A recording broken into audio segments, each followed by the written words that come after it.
Mummy हम उसकी बताई हुई लोकेशन पे आ गए हैं। अब आप उससे फोन करके पूछो ना कि किधर रह गया वो। हाँ बेटा, मैं भी फोन करके पूछती हूँ। हेलो, मैं आपके बताए हुए पते पे आ गई हूँ। आप कहाँ पर हो? अरे आंटी जी पीछे देखो, ये रहा मैं। कबाड़ी वाला? अरे रे, ये क्या हो गया? हम इस फटीचे कबाड़ी वाले से मिलने आए हैं। मम्मी क्या हो गया है आपको? आपने मेरे लिए ये कबाड़ी वाला चूज किया है। नमस्ते आंटी जी। अरे रे भिखारी, दूर रहे मुझसे, मुझे छूना ही मत। तेरे बाप ने तो कहा था तू बहुत बड़ा करोड़पति है, तेरे पास बहुत पैसा है, गाड़ी है और तेरे कई बिजनेस है, और तू तो कबाड़ी वाला निकला। अरे नहीं नहीं आंटी जी, वो तो मैं बस। अरे चुप कर, सब जानते हो मैं तेरे जैसे लोगों को।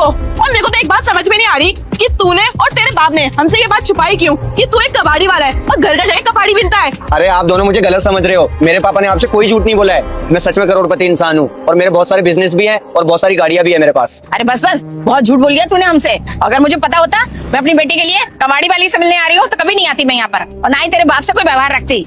अरे आंटी जी आप ये क्या बोले जा रहे हो? मेरी बात का विश्वास करो, मैं सच में करोड़पति इंसान हूँ। और आंटी जी मेरे बिजनेस देश में नहीं विदेश में भी है। अरे जा रे, तेरी शक्ल बता रही है कि तेरे पास कितने पैसे हैं और कितना बिजनेस वाला है तू। अच्छा क्या हुआ अगर मैं कबाड़ी वाला हुआ तो? क्या कबाड़ी वाला पैसे नहीं कमाता? आंटी जी कोई काम बड़ा या छोटा नहीं होता है, बस इंसान की सोच का फर्क होता है। खा तो मैं मेरी मेहनत का ही रहा हूँ ना। अरे ओ ज्ञानी, बनकर अपना ये ज्ञान। और तू मानता है ना कि तू एक कबाड़ी वाला है, तो क्यों खामा टाइम वेस्ट कर रहा था? क्यों झूठ बोल रहा था कि मैं एक बिजनेसमैन इंसान हूँ, मेरे पास खूब पैसा है, खूब गाड़ियां है? अच्छा अब समझ में आया कि तू इतने झूठ क्यों बोल रहा था, ताकि तुम जैसे दो कौड़ी गरीबों का रिश्ता हम अमीरों के साथ हो जाए।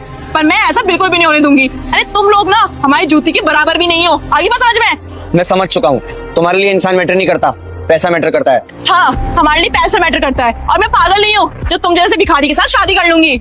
हाँ ठीक है, मुझे भी ऐसे इंसान से शादी नहीं करनी है जो सिर्फ पैसों को अहमियत दे। और पैसे का क्या है, आज है तो कल नहीं। हाँ हाँ जा रहे हैं, हमें बिल्कुल शौक नहीं है यहाँ रुकने का, कि हमें दोबारा कॉल ना करें। और हाँ जाते जाते एक बात कहना चाहती हूँ, अपनी ये मनुष्य शक्ल ना मुझे दोबारा मत दिखा देना, क्योंकि मैं ये नहीं चाहती कि जैसा मेरा मूड अभी खराब हुआ है वैसा दोबारा हो। आगे बात समझ में? पर टीचर गरीब। चलो मम्मी।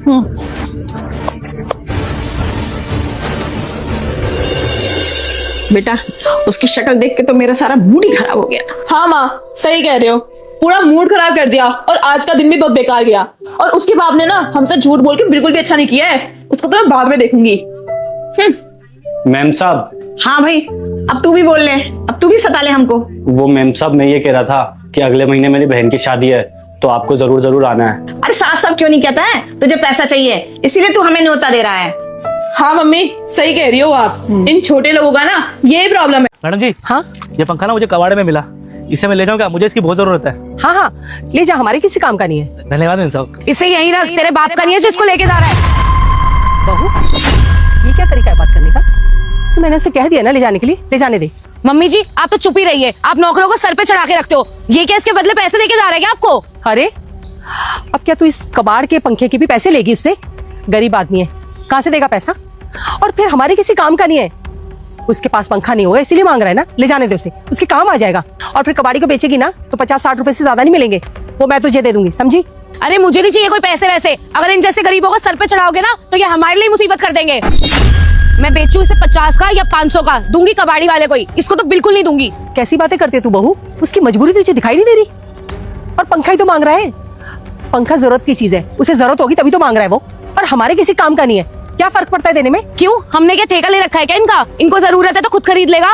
बहू बस बहुत हो गया, और भूल मत कि इस घर की आज भी बड़ी मैं ही हूँ, और मेरी बात टालने की हिम्मत तो मेरा बेटा नहीं करता। तू कौन होती है? बात जिद की है ना, तो मम्मी जी आप मेरी बात सुन लीजिए। ये खरीद नहीं सकता क्या? इसके पास इतने पैसे नहीं है क्या? सही में पैसे नहीं है मैम साहब, अगर पैसे होते तो सबसे पहले मैं पंखा ही खरीदता। 15,000 रुपए ना महीने के कमाता है तू, और तेरे पास पैसे नहीं है। माना 15,000 रुपये कमाता हूँ, और मेरा बच्चा ना बीमार रहता है, आधे से ज़्यादा पैसे तो उसकी दवाई में चले जाते हैं। डॉक्टर साहब कह रहे हैं कि इसको गर्मी बर्दाश्त नहीं हो रही है, टीन का छत है ना हमारा तो बहुत तपता है, तो डॉक्टर ने बोला कि पंखा लगा लो। पंखा लगाने का मतलब है कि और पैसा खर्चा, अभी जो कमाता हूँ सब उसके इलाज में लगा लेता हूँ, घर भी बहुत मुश्किल से चल रहा है। सोच रहा था आजकल मैं किसी से उधार लेके एक पंखा खरीद लूँगा, पर देखा वहाँ पे जहाँ पे आप कबाड़ा निकालते हो वहाँ पे पंखा रखा हुआ था, थोड़ी बहुत दिक्कत होगी, इसकी मरम्मत कर लूँगा, बस इसीलिए रख लिया था मैडम जी मैंने। उस छोटे से बच्चे को इतनी गर्मी में कितनी परेशानी हो रही होगी ना, कैसे वो गर्मी बर्दाश्त करता हो। तो चिंता मत कर बेटा, मैंने कहा है ना ले जा, ले जा इसे। नहीं नहीं, मैं बिल्कुल नहीं ले जाने दूंगी। चाहे मम्मी जी बोले चाहे कोई भी बोले। लगता है तू ऐसे नहीं मानेगी। रुक धीरज, जरा बाहर आना। धीरज, हाँ मम्मी क्या हुआ? समझा ले अपनी बहू को, इसकी जुबान बहुत चलने लगी है आजकल। अरे अब क्या कर दिया इसने? क्यों लड़ते रहते हो आप दोनों? क्या कर दिया? ये पंखा कबाड़ में रखा था फेंकने के लिए मैंने। इस बेचारे को जरूरत है, इसने मुझसे कहा कि मैं ले जाऊं, मैंने कहा ले जा। तो बस बोलती है मैं इसे नहीं दूंगी, चाहे फेंक दूं।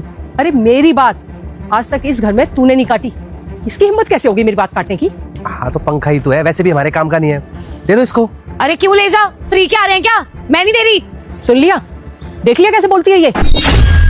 अरे मैं बताती हूँ, इस बेचारे का बच्चा कितने साल का है?